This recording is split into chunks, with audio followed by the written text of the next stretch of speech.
Vandalur crescent பல்கலைக்கழகத்தில் புற்றுநோய்க்கான மருந்துகளை உருவாக்குதல் மற்றும் உயிரி தொழில்நுட்ப கண்டுபிடிப்புகள் குறித்து 2 நாள் சர்வதேச கருத்தரங்கு வெகு சிறப்பாக நடைபெற்றது.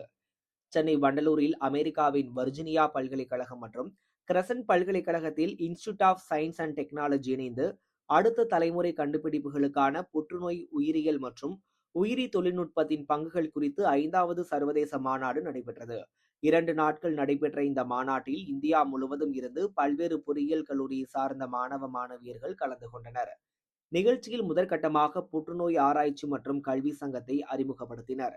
இதில் சிறப்பு விருந்தினராக அமெரிக்காவின் வர்ஜீனியா பல்கலைக்கழகத்தின் உயிரியல் மற்றும் உயிரி மருத்துவ பொறியியல் பேராசிரியர் டாக்டர் அமாசி பெரியசாமி கலந்து கொண்டு சிறப்புரையாற்றினார்.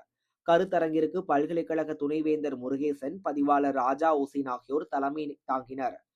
கருத்தரங்கில் தற்பொழுதைய ஆராய்ச்சியில் புற்றுநோய்க்கான மருந்துகளை உருவாக்குதல் மற்றும் உயிரி தொழில்நுட்ப கண்டுபிடிப்புகள் மூலம் நிலையான தீர்வுகளை வழங்குவது குறித்து விவாதித்தனர். மேலும் இந்த மாநாட்டில் கலந்து கொண்ட பல்வேறு ஆராய்ச்சி வல்லுநர்கள் தங்கள் ஆராய்ச்சி படைப்புகளை சமர்ப்பித்தனர். சிறந்து வழங்குபவர்களுக்கு விருதுகளும் சிறந்த புதுமையான ஆராய்ச்சிகளுக்கு இளம் விஞ்ஞானி விருதுகளும் வழங்கப்பட்டன. இந்த நிகழ்ச்சியில் துறை தலைவர் ஹேமலதா, இணை பேராசிரியர் அசோக்குமார், நசீர் அகமது உள்ளிட்ட பேராசிரியர்கள் கலந்து கொண்டனர்.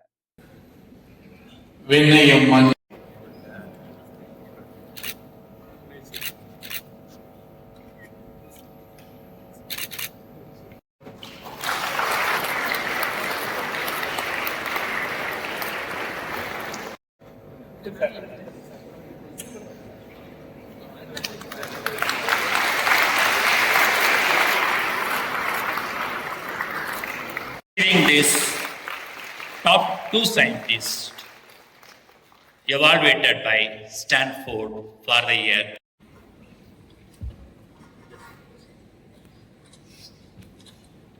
delivery, such as the injectable form of Nivolumab, that's much quicker to administer.